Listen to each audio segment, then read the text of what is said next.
Chers téléspectateurs, chers internautes, bonjour, bonsoir. Ça dépend de l'heure à laquelle vous nous regardez. Nous sommes déjà là dans ce plateau. C'est l'heure de votre magazine Noir sur Blanc.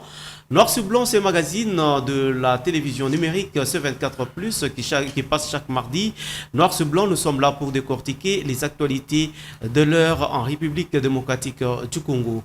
Ce jour, nous sommes déjà là. C'est pour parler, faire un peu de commentaires sur le discours sur l'état de la nation qui sera prononcé demain, mardi 14 novembre, par les chefs de l'État, Félix Antoine Tshisekedi Chilombo, devant les deux chambres de l'Assemblée nationale réunie en congrès.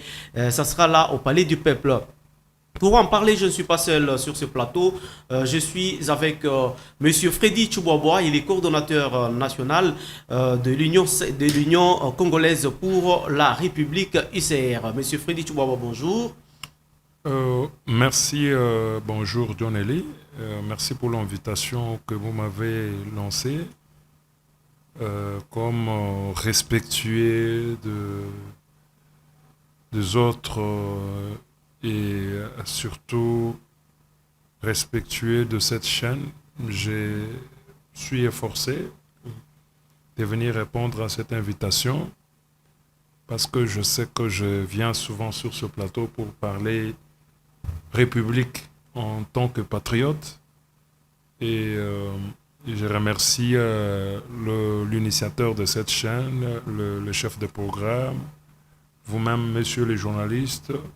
Merci. Je vais en même temps remercier tous les téléspectateurs qui vont devoir nous suivre pendant que nous parlons, quels que soient les moments, que ce soit ceux-là qui sont dans les réseaux sociaux, sur YouTube ou sur Facebook, ou alors ceux qui vont nous suivre devant leur petit écran, la télévision.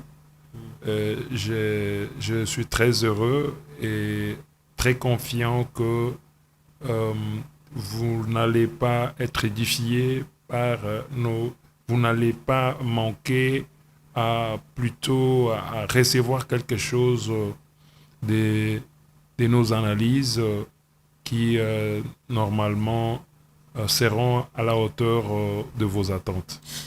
Merci beaucoup, Monsieur Freddy, mais je pense que vous êtes en bonne santé. Effectivement, Dieu nous fait grâce. Chaque jour qui passe, nous passons des moments merveilleux et aussi des moments difficiles. Ça veut dire que depuis que nous nous sommes séparés jusqu'à ce jour, beaucoup d'événements se sont passés et Dieu merci. Et nous nous revoyons encore sur ce plateau. Je crois que c'est ça l'essentiel pour nous. Nous sommes enfants de Dieu et surtout, c'est une occasion pour moi de remercier aussi le Seigneur, notre Dieu, Seigneur Jésus-Christ, pour la grâce qu'il ne cesse de nous faire et pour la vie et la bonne santé qu'il ne cesse de nous donner. En tout cas, merci beaucoup à Dieu, lui qui est maître de la vie, maître de temps et de circonstances. Très bien. D'entre deux jeux, nous allons essayer de parler sur un petit sujet. Il y a des délégués de candidats à la présidentielle qui sont à Pretoria, en Afrique du Sud. C'est pour tabler sur le choix de la candidature commune de l'opposition en République démocratique du Congo pour les élections du 20 décembre prochain. Monsieur Freddy Tchouboua, est-ce que vous faites, quelle analyse faites-vous? Est-ce qu'il y aura vraiment un candidat candidat commun de l'opposition à la présidentielle du 20 décembre? Oui, c'est comme je l'ai dit souvent, je crois que nous avons des oppositions, pas une opposition, des oppositions et ces oppositions, il y a une idée derrière chaque opposition, que chaque leader de l'opposition campe sur ses positions et je pense que c'est ça effectivement qui montre que c'est une opposition qui n'a pas vraiment une subsistance réelle de l'opposition parce que normalement quand on s'oppose à une personne, on doit au moins être cohérent, on doit avoir une idée sur laquelle on s'oppose à celui-là. Mais si vous les suivez tous, chacun a sa manière de s'opposer et chacun a sa manière de voir comment le pouvoir en place est en train de faire les choses. Et c'est justement ça qui fait dire aux autres que ce n'est pas une opposition politique, mais plutôt un acharnement vis-à-vis de l'individu et de la personne de Félix Tshisekedi. Il y en a qui arrivent même loin pour taxer cette manière de faire les choses comme étant de la haine, parce que vous ne sentez pas techniquement qu'ils sont des opposants. Il y a des choses vraiment que nous ne pouvons pas dire sur ce plateau pour le respect de ceux qui nous suivent. Mais quand vous allez au fond, vous verrez qu'il y en a qui, aujourd'hui, vous voyez les candidats présidents, qui disent qui taxent certains tribus des talibans. Un candidat, d'abord un candidat président de la République, qui se met à insulter une tribu, il dit n'importe quoi, il dit ces gens-là, cette tribu-là attribue des nationalités à des individus, mais alors que en réalité, lui-même, le candidat, une fois, a traité Joseph Kabila d'un Tanzanien. Il y a des bandes qui circulent. Alors, même ceux-là, Tambwe Mwamba, Koko Nyangi, qui l'ont traité d'un étranger, ils ne sont pas ceux-là qu'ils qualifient des talibans. Bon, moi je dis, nous devons être plus unis et voilà pourquoi on s'oppose à Tshisekedi. Voilà au moins des opposants. Mais qu'est-ce que je veux dire par là? Nous devons être beaucoup plus unis. Le Congo de la division n'a pas de la place. Nous n'appartenons plus à nos tribus, nous sommes des Congolais, c'est ça notre dénominateur commun. C'est ce beau et grand pays qui fait notre fierté à travers le monde. Ce ne sont pas nos tribus. C'est quand nous arriverons un jour à transformer ce pays, le rendre vivable, rendre ce pays un pays qui attire le monde entier, que nous pouvons réellement nous à la face du monde et faire valoir nos compétences. Mais tant que nous allons rester, tant qu'il y a des candidats qui s'opposent aux autres par rapport seulement à leurs origines, parce que il est du centre du pays, alors ça, nous n'allons pas construire une bonne opposition. Nous sommes pendant une période très fragile électorale où nous devons faire un effort pour que notre message soit plutôt un message de l'unité et surtout que l'Est de la République est en proie d'une insécurité grandissante qui ne dit pas son nom. Donc nous devons tous être unis, quels que soient nos intérêts politiques, pour arriver à vaincre l'ennemi tout en étant République démocratique du Congo. Voilà. Monsieur Freddy Tshibobwa, ce n'est pas la première expérience en République démocratique du Congo quand les opposants se réunissent. Est-ce que, selon l'expérience que vous avez de cet acte ici, est-ce que ça a toujours donné de bons fruits? Merci pour la relance, parce que je voudrais un peu ressortir le pourquoi les gens s'opposent à Félix Tshisekedi. Merci, la relance me remet encore dans le train. C'était pour dire que aujourd'hui, pourquoi la candidature commune la réunion d'une candidature commune doit se faire en Afrique du Sud. C'est ça justement le problème. Pourquoi alors que ici en RDC, personne n'est dans l'insécurité. Pourquoi cette réunion-là se tient à l'étranger? Et quand on vous parle... Ils craignent l'insécurité à l'est du pays. Non, ils doivent craindre l'insécurité à l'est du pays, ici dans la capitale. Ils pouvaient bien tenir cette réunion même à Lubumbashi. Il n'y a pas l'insécurité. Il n'y a pas un bon cadre ici. Ils pouvaient tenir cette réunion-là, même en Mbujimaï. Ils pouvaient tenir cette réunion-là. Même à Matadi. à Matadi ou à l'Équateur. Même à Louosi, Oui, il pouvait aller même à la province orientale. Province orientale. Pourquoi en Afrique du Sud? C'est pour vous dire que ce candidat qui sortira de l'opposition, c'est un candidat de l'étranger. Parce que ceux-là qui financent cette rencontre-là, ce sont les lobbies internationaux. C'est pour cela que notre peuple doit vraiment avoir une attention très soutenue par rapport à tout ce qui va sortir de l'Afrique du Sud. J'ai suivi aussi cet article qui parle des délégués, des candidats présidents de la République qui vont se réunir en Afrique du Sud. Mais depuis quand les candidats présidents de la République de l'Afrique du Sud sont venus se réunir au Congo? Parce que nous avons vu avec Genève, c'était le même scénario. Cette fois-ci, on veut le faire en Afrique. C'était les multinationales et les puissances occidentales qui ont choisi M. Fayoulou pour qu'il soit leur cheval de Troie. Alors, pour cette fois-ci, c'est la même chose qui se répète parce que leurs campagnes seront financées par ces multinationales. Maintenant, qui leur demandent de se mettre ensemble pour avoir un monsieur commun parce qu'il ne peut pas éparpiller le problème là, le problème qui est là est que leurs bailleurs de fonds ne peuvent pas soutenir plusieurs candidatures à la fois. Alors, ils vont leur demander de pouvoir se mettre autour d'un monsieur qui ne sera qu'une marionnette en réalité, qui ne sera pas un vrai détenteur du pouvoir. Voilà, il va travailler pour les intérêts des Occidentaux. Et un monsieur qui sera prêt pour brader nos ressources minières et nos ressources forestières. Parce que c'est de ça qu'il s'agit.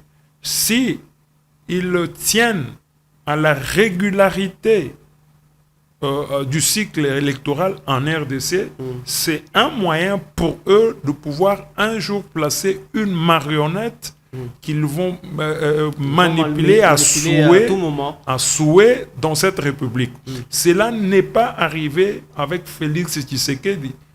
Parce que, comme vous le savez, il a quitté Genève dans le temps et il s'est retrouvé avec Vital Kamerhe et au finish, il a gagné les élections. Et aujourd'hui, ces gens-là n'ont pas... Je pense que, est-ce que ce scénario-là, ce genre de faits-là, ne peuvent pas se reproduire encore? Non, je ne pense pas parce que le peuple congolais est éveillé. Si le président Félix a gagné les élections en 2018, c'est parce qu'il était le véritable opposant, le vrai opposant vis-à-vis du régime Kabila. Et l'UDPS, c'est un ancien parti de l'opposition qui a fait de preuves de patriotisme. Vous savez combien de membres de l'UDPS ont été tués pour la cause noble qui est la démocratisation et l'état de droit de tout ce pays. Donc, l'UDPS a fait ce travail en amont. Il n'était que logique, il était du bon droit que Félix Tshisekedi, qui était l'émanation de l'UDPS, puisse être élu massivement. Et c'est ce qui est arrivé. Actuellement, que l'UDPS est au pouvoir, c'est comme le feu Étienne Tshisekedi l'avait dit, il n'y aura pas d'opposition. C'est la raison pour laquelle on est en train de faire un semblant de coudre quelque chose de pareil à une opposition, mais qui n'en est pas une. Parce que aujourd'hui, avec tout ce que le pays est en train de traverser et tout ce que les ennemis sont en train de planifier pour balganiser ou arriver à piller, à continuer constamment à piller nos ressources, les Congolais sont devenus très vigilants. Ils ne pourront pas accepter de pouvoir faire une erreur de plus qui va encore remettre ce pays sous les joues des ennemis, des Occidentaux.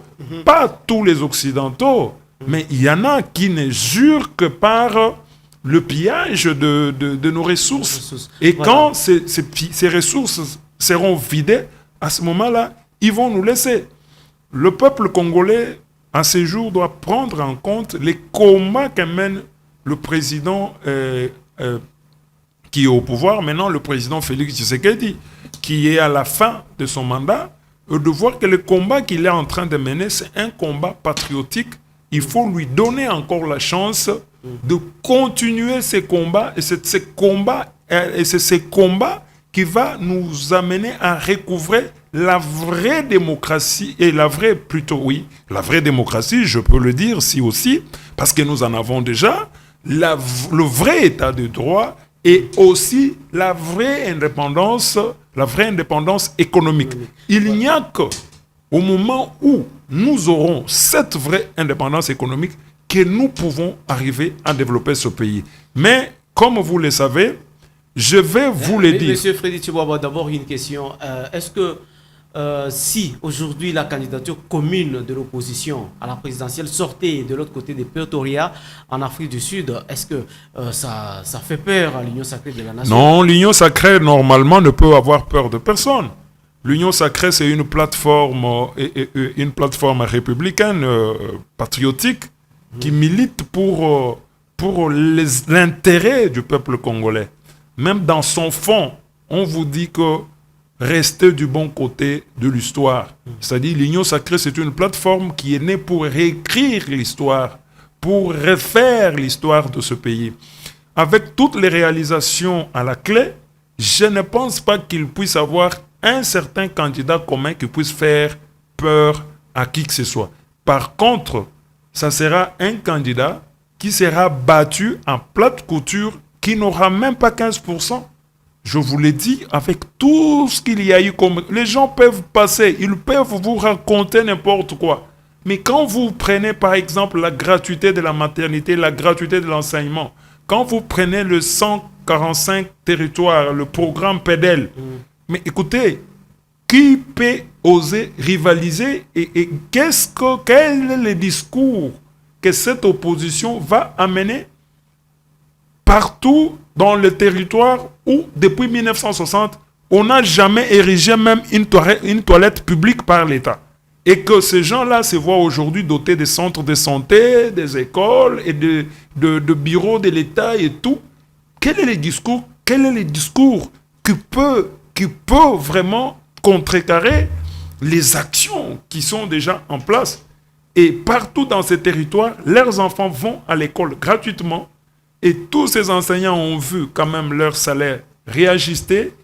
On ne dit pas que c'est fait à la perfection, mais ce que nous croyons est que l'élan déclenché, s'il est maintenu, le Congo va se transformer.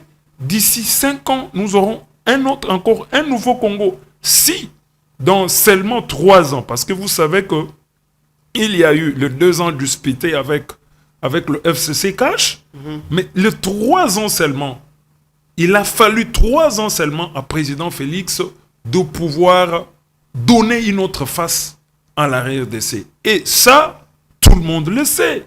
Même si les gens passent le temps à pondre des inepties sur les chaînes des radios, à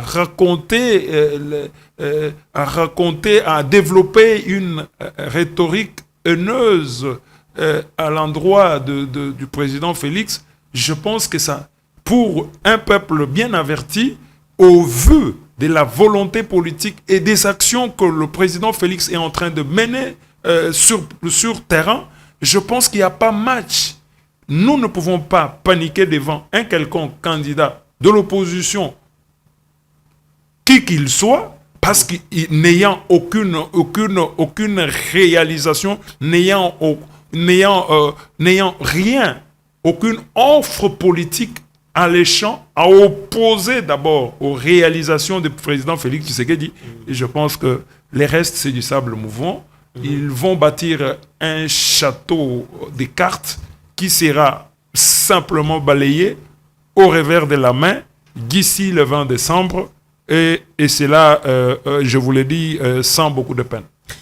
Merci beaucoup. Nous entamons notre grand sujet du jour. Le sujet, c'est critique sur le discours sur l'état de la nation qui sera prononcé demain, mardi 14 novembre, au Palais du Peuple, devant les députés et sénateurs réunis en congrès par le chef de l'État, Félix Antoine Tshisekedi Tshilombo. Et d'après vous, quand vous regardez toute cette année, quelle lecture faites-vous? Qu'est-ce que le président va parler devant la nation demain? Oui, écoutez, John Eli, mais comment je pense que c'est très clair. C'est le discours de l'État de la nation. Et surtout que c'est le dernier discours de son premier mandat. Voilà. Donc, c'est un discours qui va reprendre notamment, qui va partir de sa prise de pouvoir jusqu'à ce jour. Et il y a là, d'abord,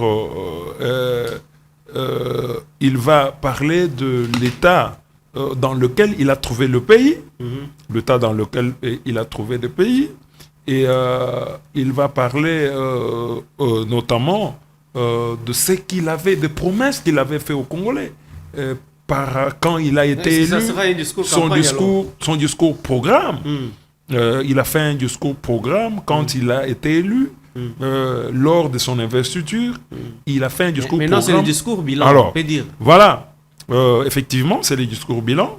Effectivement, ça va ressembler à un discours bilan parce que c'est un parcours où il va parler de faiblesses et de points forts.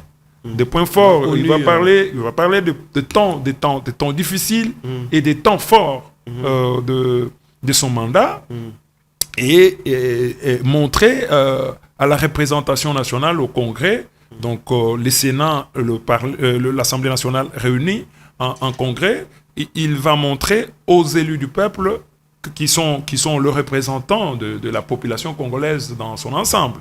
Et il va montrer où est-ce qu'il a pris le pays et où est-ce qu'il l'a mené. Il l'a mené où pour le moment. Et pendant ce parcours, il va montrer des difficultés qu'il a rencontrées et il va aussi montrer les succès qu'il a connus.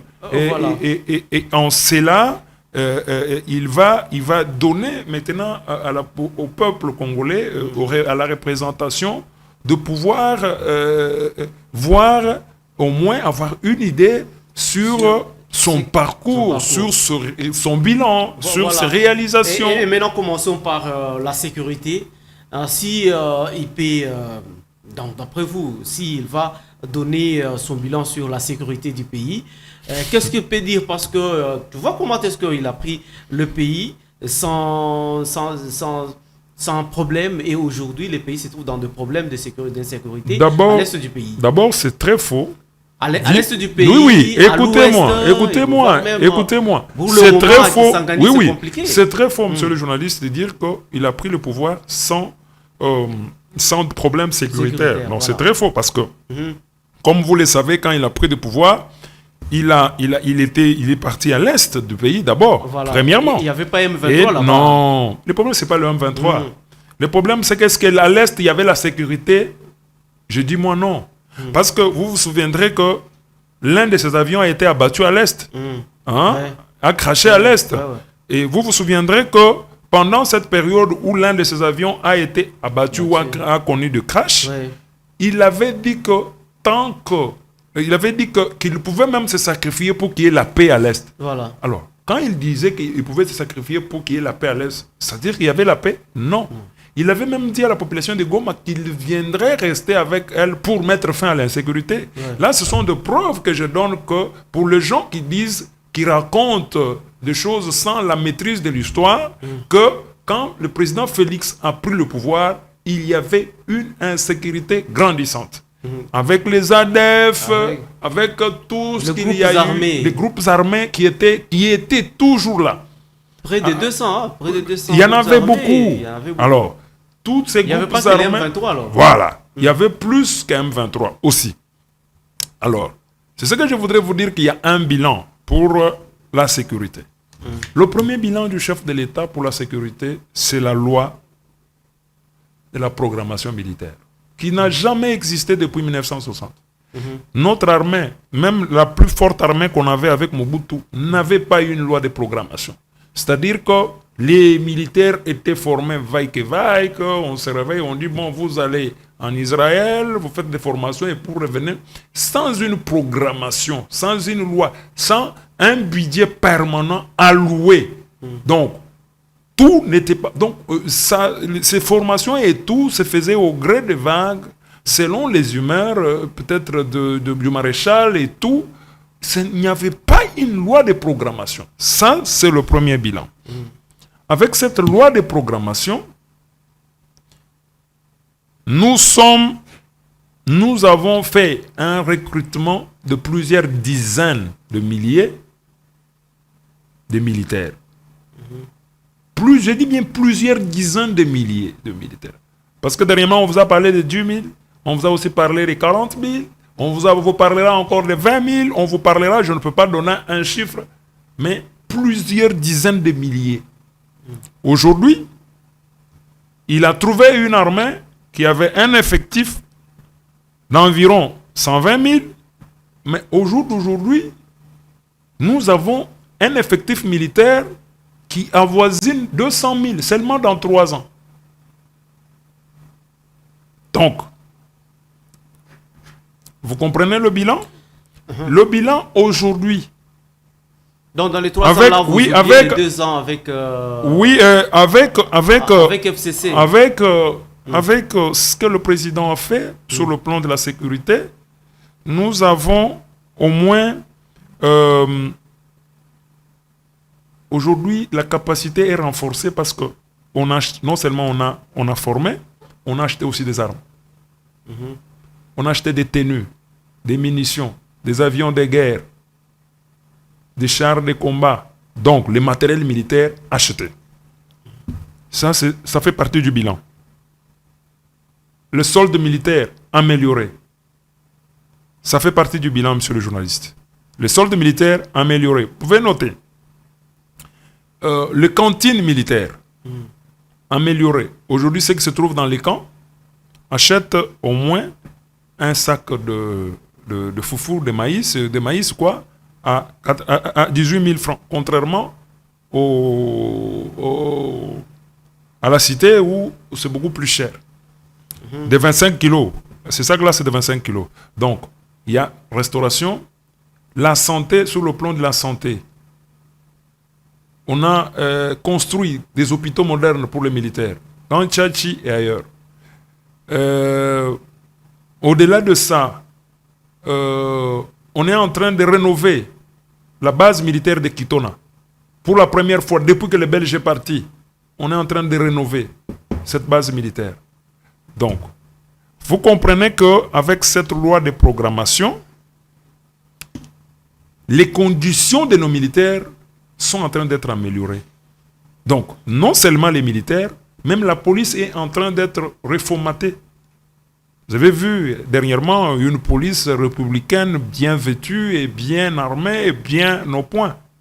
Il y a eu des matériels, beaucoup de matériel. Bon, je n'en arrive pas à énumérer. Oui, nous avons bien écouté votre discours. Vous avez dit, vous avez fait ceci, tout ça, c'est bien bon.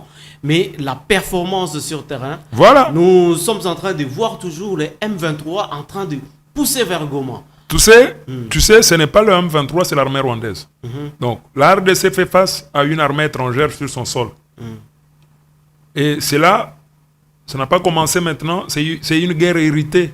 Héritée il y a plus de 25 ans. Et ce qui avait arrêté cette guerre, c'était des négociations et des conciliabules et des brassages et tout ça. Et vous savez, ce sont tous ces gens-là qui ont été brassés, qui nous causent beaucoup de tort. Vous avez suivi d'autres militaires, ne cessent, d'autres militaires officiers supérieurs de l'armée ne cessent de rallier le rang des M23. Ça veut dire que ce qu'on avait avant, c'est quelque chose qui se ressemblait bien à une armée, mais qui n'était pas disciplinée, où il y avait beaucoup d'infiltrés. Donc, tout le travail d'exfiltration et tout, ça fait partie du bilan du chef de l'État. Beaucoup de réalisations à la clé, et même pour cette armée-là, il y a beaucoup de choses. On est en train de réformer à fond notre système sécuritaire, à tous les niveaux. Et quand vous parlez quand vous parlez de la sécurité, je vois l'ANER, il faut des MIAP, tous ces services sont humanisés aujourd'hui. Et les gens ne meurent pas dans les locaux de l'ANER et de MIAP comme avant. Donc, on vous dit qu'il y a une évolution vers l'humanisation de nos services de sécurité. Donc, ça, ce sont des choses qui sont réelles et qui sont faites. Donc, je pense qu'à ce jour, il y a eu beaucoup de progrès à ce niveau-là qui tendent à nous faire croire que la RDC, d'ici 5 ans, aura la plus forte armée d'Afrique. Mais il y a une question qui me vient à l'esprit avec les élections qui seront organisées le 20 décembre. Est-ce que vous pensez que les gens la population de Massissi va voter aussi le 20 décembre? Non, je crois que nous avons une jurisprudence dans ce pays qui fait que il y a eu 2 territoires qui n'ont pas voté l'élection présidentielle en 2018. Voilà. Donc, il y a Yumbi et l'autre territoire comme ça. Oui, de l'Est. Alors, c'était suite à... C'était de l'Ouest ici. De l'Est, ce n'est pas... Il y a Yumbi à l'Ouest, et un territoire de l'Est voilà. Qui n'ont pas... Ces 2 territoires n'ont pas voté. Voilà. C'est une jurisprudence et je pense que si nous aimons ce pays et que nous ne pouvons pas en faire un problème, et que ce n'est pas parce qu'il y a une mauvaise volonté du pouvoir en place. Ce n'est pas une violation des droits des citoyens. Non, je pense qu'on parle de violation. Il y a des cas même en droit où on vous dit que c'est un cas de force majeure, un cas fortuit, et que on peut même arriver à restreindre certaines libertés. On vous dit par exemple, on fait l'état de siège, telles libertés ne peuvent pas être exercées au nom de l'unité nationale, au nom de la sécurité nationale, au nom de l'intégrité nationale. On peut le faire et je pense que les Congolais, là où ils ont besoin de la paix et non pas des élections. Mais parce qu'on parle de la sécurité, de l'autre côté, là à l'Est, nous suivons toujours qu'il y a toujours les militaires de FARDC qui vendent des armes du côté M23 et consorts. Vous comprenez que... mais c'est ça justement l'armée que nous avons héritée. C'est ça justement. Vous verrez que cet officier-là qu'on a attrapé, dont on parle de vente des armes, cet officier-là, il n'est pas formé par Félix Tshisekedi. Il n'est pas de la nouvelle école. Voilà l'armée qu'on a héritée. Voilà pourquoi je vous dis qu'il faut un temps pour mettre sur pied une armée structurée, cohérente, disciplinée et prête à toute éventualité. Et par là, vous allez dire que l'état de siège a échoué. L'état de siège a ses réussites et a son succès et son insuccès, pour bien vous paraphraser. Donc, il y a 2 points positifs. Quand nous prenons par exemple l'aspect de la guerre économique, là, l'état de siège a fait beaucoup de succès parce qu'aujourd'hui, les Rwandais ne se ravitaillent pas dans le minerai 3T comme avant. Ils ne se ravitaillent pas en or comme avant. Aujourd'hui, ils ont des difficultés. L'économie rwandaise est en berne face à la guerre économique. Donc, et si au niveau de la guerre militaire armée, on n'a pas eu aussi beaucoup de succès, c'est par exemple ce que vous venez de dire, qu'il y a des militaires dans les rangs du FRDC qui sont indisciplinés et qui sont des traîtres ou même des Rwandais infiltrés. Tout ça, ce sont des problèmes qu'on ne pouvait pas régler dans 1 année, 2 ans. Non. Donc, ici, nous vous disons que les choses avancent et avanceront très bien. Merci. Nous abordons aussi un autre aspect. Parlons maintenant du social. Par exemple, dans le social, est-ce que le chef de l'État peut aussi se taper la main dans la poitrine? Effectivement, quand vous parlez social, nous voyons la santé. Quand vous parlez social, nous voyons l'éducation. Quand nous parlons social, nous voyons le courant, l'énergie électrique, le courant, qui veut dire l'eau. Le pouvoir d'achat aussi. L'eau et le courant. Effectivement, tout ça, ça fait partie du social. Mais écoutez, je peux relever quelque chose. Je reviens pour vous dire qu'il y a eu pas mal de réalisations dans le social, le domaine de la sociale. Par exemple, nous prenons le domaine de l'éducation. Dans le domaine de l'éducation, il y a eu la gratuité de l'enseignement, il y a eu l'amélioration des salaires des enseignants, il y a eu construction des écoles, il y a eu construction des écoles, il y a eu construction des universités dans le domaine de... Il y a eu des réformes profondes de l'enseignement supérieur universitaire avec le système LMD. Donc, il y a pas mal de choses qui ont été faites au niveau de l'éducation pour permettre aux Congolais d'avoir une bonne éducation parce que ça fait partie du social et le fondement d'un développement, c'est la formation de l'homme. Quand on a un homme formé, c'est le début même du développement. Donc, on a un homme utile pour le développement de la société. Donc, ici, le président Félix a fait pas mal de réalisations dans le domaine de l'éducation. Dans le domaine de la santé, qu'est-ce que nous ne pouvons pas dire? Il y a aujourd'hui des hôpitaux qui ont poussé comme depuis 1960. On n'a jamais vu des hôpitaux modernes pousser dans ce pays. Vous avez Mamayemo, vous avez Kanchachi, vous avez Mbujimayi, l'hôpital de la Mouille et l'hôpital Cancer, les deux hôpitaux modernes, de haute gamme, des standards internationaux. Vous avez Sendwe, Albumbashi. Donc, ce sont là de grandes réformes. Il y a la santé universelle. Il y a la santé universelle, le programme de la santé universelle, qui a commencé par la maternité, la maternité gratuite. Donc, ça, en Afrique, c'est la première fois. Nous sommes le grand pays en Afrique qui a mis 42 millions pour la gratuité de 42 millions. Sur un programme de 200 millions, nous avons commencé, il y a déjà 42 millions. Et dans l'Afrique, en Afrique, nous sommes parmi les rares pays dans ce programme de gratuité des soins de santé. Alors, ici, la Banque mondiale même nous a rejoints pour voir combien c'était important. Parce que c'était un début, mais nous avons commencé avec une volonté extrême. Donc, aujourd'hui, même ceux-là qui ont critiqué hier la gratuité de l'enseignement, ils n'ont pas su critiquer la gratuité de la maternité parce que ça s'est fait dans de bonnes conditions, dans des hôpitaux de bonne qualité, et les femmes qui accouchent n'ont plus de problème. Ceux-là qui pouvaient payer les $700 pour les césariennes, je vous l'ai dit, ils sont et on fait des césariennes gratuitement et ça passe bien. Je vous donne par exemple à la maternité de Kitambo. Il y a eu plusieurs cas de césariennes. Là, il y a eu plus de 100 cas d'accouchement dans un mois, dont 80 cas sont passés par césarienne. Ok, parlons maintenant du pouvoir d'achat. Le pouvoir d'achat, qui fait partie du problème. Je pense que le problème du pouvoir d'achat, il est d'abord un problème universel, qui est dû du fait que notre économie, que nous avons héritée, que le président Félix a hérité, c'est une économie extravertie, une économie qui dépend à plus de 90% de l'extérieur. Quand il y a des chocs économiques à l'extérieur du pays, nous importons ces chocs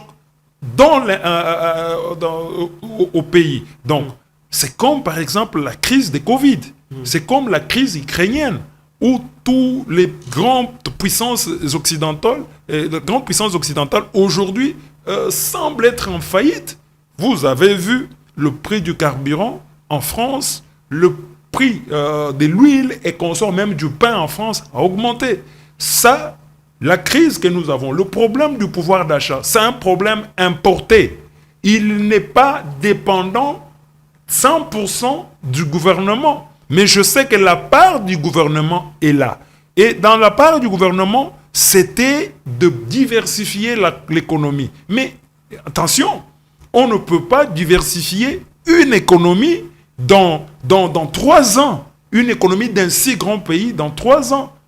nous avons hérité un pays qui n'avait pas un soubassement économique cohérent. Et aujourd'hui, nous voulons donner les fondamentaux à notre économie, c'est-à-dire la transformation du sol. Hein? Nous voulons transformer la vengeance du sous-sol au sol. Donc, c'est-à-dire que nous allons prendre des capitaux qui viennent de l'extraction minière et injecter ces extractions et ces capitaux dans l'agriculture, investir dans d'autres domaines qui pourront stabiliser notre économie et la diversifier, créer des chaînes de valeur, des transformations. Et ces chaînes de valeur vont devoir créer de l'emploi et ramener des devises et des dividendes au pays pour que notre pays puisse avoir des assises économiques qui sont solides. Nous avons une économie qui est basée. Mais écoutez, le gouvernement n'a pas pu relancer d'autres entreprises qui produisaient quand même les minéraux en République démocratique du Congo pour asseoir son économie. Oui, écoutez, c'est ça justement. Nous, en République démocratique du Congo, nous pensons qu'il n'y a qu'avec les minéraux qu'on peut survivre. Moi, j'ai dit non. Nous avons le pétrole, nous avons le bois, nous avons plusieurs matières qu'il faut exploiter, et notamment les sols. Alors, mais on n'a pas mis l'accent sur... par rapport, par exemple, aux entreprises dont vous faites allusion. Oui. Je vais vous dire que la Gécamine, par exemple, a eu un bouffée d'oxygène avec l'avènement du président Félix, parce qu'il y a eu plus de 380 titres miniers fraudulés qui ont été attribués. Et la République a retiré ces plus de 380 titres et a redonné à la Gécamine plus de 300 titres miniers. Vous comprenez? Aujourd'hui, l'histoire de Socomine avec la Gécamine, on veut remonter les pourcentages de la République démocratique du Congo. Sous-entend les pourcentages qui doivent revenir à la Gécamine. Les intérêts de la Gécamine aujourd'hui sont défendus et même par l'IGF. Donc, la Gécamine a été tant soit peu relancée par le président Félix. Et personne n'en parle. Relancée dans le sens que l'entreprise est en train de recouvrer ces titres miniers qui ont été jadis partagés par un club d'amis. Alors, aujourd'hui, nous pouvons faire confiance au chef de l'État qui est en train de tenter une nouvelle expérience économique avec ce pays en relançant des entreprises et en travaillant dans l'intérêt uniquement de la nation congolaise. Mais l'AMIBA aussi. Oui, le problème de l'AMIBA, c'est là où je voudrais en venir. On nous a... Le problème de l'AMIBA, le chef de l'État avait dit qu'il va relancer l'AMIBA. Avant la fin de son mandat, il allait relancer l'AMIBA. Tout à fait, c'est ça le problème. Les études sont faites. D'abord, je commence avec l'affaire des 40 millions, avec le comité Lukusa. Ils ont dit que nous avons besoin de 40 millions de dollars pour relancer. Le ministre de... C'est là, maintenant, je parle à mon grand frère, le ministre de choses... des finances, le grand frère Nicolas Gazadi. Non, maintenant nous vous regardons, mes chers grands frères, Nicolas, Excellence Nicolas. Nous vous regardons. Vous avez dit que l'AMIBA n'avait pas fait une demande formelle il n'y a pas eu une demande formelle pour financer la relance de l'AMIBA. Mais maintenant, il y a eu des études où on a parlé de 400 millions de dollars pour la relance de l'AMIBA. Et la première part, la première partie, c'est 140 millions qu'il faut débourser pour démarrer la relance de l'AMIBA. Et je crois que vous êtes au courant. Et que maintenant, là, il n'y a pas d'excuse pour vous. L'AMIBA, la relance de l'AMIBA, bien avant les élections, ça doit commencer. Ça doit commencer parce qu'ils ont trop attendu. Les gens sont morts. Aujourd'hui, vous vous contentez de pouvoir envoyer ce que vous appelez salaire là. Mais ça n'en est pas un. Parce que ce sont des petits forfaits que les gens reçoivent à l'AMIBA. Ce n'est pas un salaire. Alors, il faut que cette entreprise commence à produire.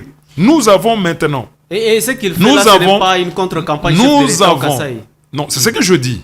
Nous avons maintenant un nouveau comité.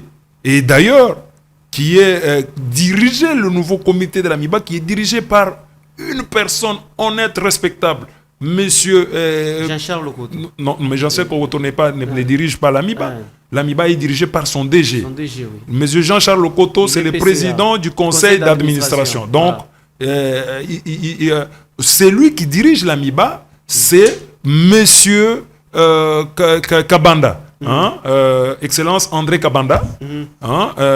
C'est lui-là le DG de l'AMIBA. C'est lui qui dirige l'AMIBA. Et d'ailleurs, ce n'est que sa présence dans ces comités-là qui donne confiance, parce que nous les connaissons. C'est un homme honnête, un homme respectable, un homme correct, un homme sincère qui, vraiment, mon humble avis, là, je félicite d'abord le chef de l'État pour sa nomination, parce que c'est l'homme même qui donne l'équilibre dans les comités de gestion de l'AMIBA. Parce que les autres, que ce soit le PCA et les autres, ce sont des gens que nous connaissons, que nous avons vus à l'AMIBA, nous avons vu ce qu'ils ont fait. Voilà. Donc, aujourd'hui, M. Nicolas, vous avez tout intérêt de commencer à débourser quelque chose pour que l'AMIBA soit relancée. Ils ont trop attendu. Je crois que le chef de l'État qui sera candidat va passer par Mboujimaï. Mais je crois qu'on lui posera la même question. Route seulement, oui, on lui posera la même question pour lui demander, mais vous avez promis, alors c'est lui qui doit réaliser. C'est vous, monsieur Nicolas, c'est vous qui devriez décaisser cet argent pour remettre entre les mains du comité et de l'AMIBA, qui est dirigé par André Kabanda, un homme honnête, un homme droit, dont la moralité est irréprochable jusque-là. Et je pense qu'avec lui à la tête de l'AMIBA, l'AMIBA a un espoir de pouvoir revivre les jours meilleurs. Donc, monsieur Nicolas, Excellence Nicolas, cher grand frère, vous avez la balle. Vous devez vous battre aussi. Merci. Parce que c'est là où le chef de l'État a eu beaucoup de voix. Et tous ces gens-là attendent du pouvoir actuel la relance de l'AMIBA. Merci beaucoup. Alors, monsieur Nicolas Kazadi, ministre des Finances, vous avez du pain sur la planche pour faire bien la campagne du chef de l'État, donc pour rendre un bon service au chef de l'État. Alors, nous allons parler maintenant politique. C'est dans quelques 5 minutes. Du côté politique, qu'est-ce que le chef de l'État va faire? Oui, du côté politique, le chef de l'État, d'abord, le chef de l'État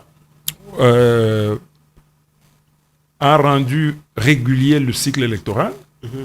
Vous savez, en 2018, si nous sommes arrivés là-bas, c'est parce qu'il y a eu un débordement, n'est-ce pas? Ouais. De 2 ans. Et aujourd'hui, ce n'en est pas le cas. Nous sommes dans le délai constitutionnel. Ça, c'est une avancée notable sur le plan politique, parce que les gens pensaient qu'on allait commencer à faire des choses pour avoir les mandats élastiques, comme les autres en ont eu. C'est le respect de la Constitution, c'est ça même le respect de l'état de droit, et c'est ça même la démocratie. La démocratie oblige qu'il y ait cette régularité de cycles électoraux dans le délai constitutionnel. Donc voilà, sur le plan politique, le président Félix Tshisekedi n'a pas fait comme son prédécesseur, qui a voulu faire un peu de tricherie pour se donner un peu d'années gratuitement en violation de la Constitution. Ça, c'est une avancée notable. Sur le plan politique, il y a l'expression, la liberté d'expression qui est garantie et le respect des droits de l'homme. Je pense qu'il y a eu beaucoup d'avancées avec le président Félix, dans le sens que aujourd'hui, là, vous avez vu même un procès dans lequel il a été mis en cause par un opposant par rapport au problème du non. Donc, ça veut dire que le pays respire la démocratie.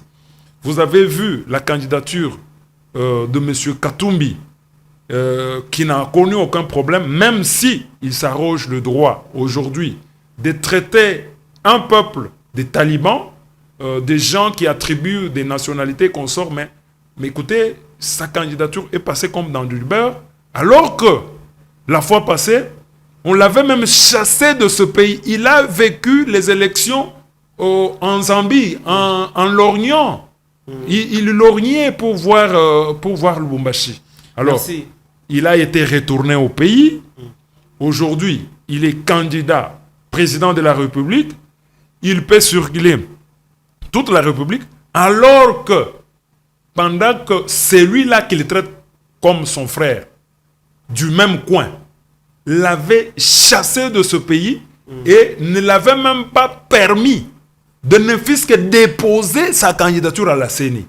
Donc, ça montre qu'il y a deux avancées très significatives sur le plan politique. Merci, parlons et maintenant que, diplomatie, parce que nous tendons déjà vers la fin. Oui, là c'est sans égal. Le président Félix, c'est le plus grand diplomate que ce pays n'a jamais connu. Il a redoré l'image du pays sur le plan international. Je vous l'ai dit que la RDC était isolée diplomatiquement et que la diplomatie en soi n'était plus existante. Elle était devenue une diplomatie alimentaire et que, vous le savez, le président Félix arrive au pouvoir, il trouve même certaines représentations à l'étranger qui n'existaient pas, qui avaient fermé. D'abord parce que les ambassades ne payaient pas, ils avaient des dettes de loyer, ils avaient les dettes des arriérés des salaires et tout. Le président Félix a tout balayé. Aujourd'hui, toutes les fonctions de la diplomatie sont restaurées. La fonction de la représentation, restaurée. Aujourd'hui, nous avons la représentation même au niveau de l'Union européenne. Donc, nous avons la diplomatie de représentation. Donc, nos ambassades sont là, avec leurs fonctionnaires, ils sont payés. La fonction de négocier, nous avons négocié beaucoup et nous avons beaucoup obtenu sur le plan international, au niveau de la Banque mondiale. Le président Félix a fait beaucoup. Il a milité pour que nous puissions mobiliser plus de 8 milliards de dollars pendant son mandat. Plus de 8 milliards de dollars auprès des institutions de Bretton Woods. Donc, ça, c'est ce qui nous revient. Mais si nous parlons politique internationale, mais je vous l'ai dit, aujourd'hui, la RDC, c'est un grand pays dans le concert des nations. Pourquoi? Parce qu'il est respecté, il a dirigé au niveau des multilatérales, il a dirigé l'Union africaine, il a dirigé la SADC, il a dirigé le CAC, la RDC a dirigé le CAC. Donc ça montre que c'est un pays qui est respecté par les autres pays parce qu'on accepte même que nous puissions diriger toutes ces institutions. C'est-à-dire nous avons une certaine crédibilité. Et quand nous allons plus loin, nous avons même obtenu au sein de l'Union africaine la direction des maladies, de l'observation des maladies, ce qu'on n'avait jamais eu. Donc nous avons gagné notre bataille diplomatique. Nous avons même, je voudrais finir pour vous dire que nous avons même terni l'image du Rwanda sur le plan international. Nous avons battu à plate couture les diplomates rwandais à plusieurs reprises, dans plusieurs sommets. Ils n'ont pas eu parole. Vous comprenez? Donc, sur le plan de la diplomatie, il y a beaucoup à dire. Comme vous me signalez que le temps est... le temps nous fait défaut. Le temps nous fait défaut. Nous sommes vraiment arrivés à la fin. Merci beaucoup. Et voilà. Chers téléspectateurs, Voilà. chers internautes, nous sommes pratiquement arrivés à la fin de cette émission Noir sur Blanc. Noir sur Blanc, ce jour, nous avons parlé de la candidature commune de l'opposition qui se retrouve à Pretoria, en Afrique du Sud. Noir sur Blanc, aujourd'hui, nous avons également parlé du discours sur l'état de la nation avec le président de la République. Ce discours sera prononcé ce mardi, bien sûr, 14 novembre. Ça sera devant des députés et sénateurs réunis en congrès au Palais du Peuple. Alors, je n'étais pas seul, nous en avons parlé avec M. Freddy Chubwabwa, il est coordonnateur de l'Union congolaise pour la République, ICR. Monsieur Freddy, merci d'être venu. Je vous remercie beaucoup. Le temps nous a fait défaut. Nous aurions pu bien parler de la diplomatie. En tout cas, je crois qu'on peut même avoir une émission élaborée seulement sur la diplomatie. Voilà, ça va. Et je pense que nous allons démontrer à la face du monde ce que le président Félix a fait sur le plan international. Merci. Et en tout cas, je crois que l'opinion sera édifiée par rapport à ce qui est fait, peut-être qui n'a pas été bien communiqué. Merci beaucoup et c'est la fin. C'est la fin et nous allons nous vous retrouver dans le prochain numéro de l'émission Noir sur Blanc. Pour le moment, portez-vous bien chez vous.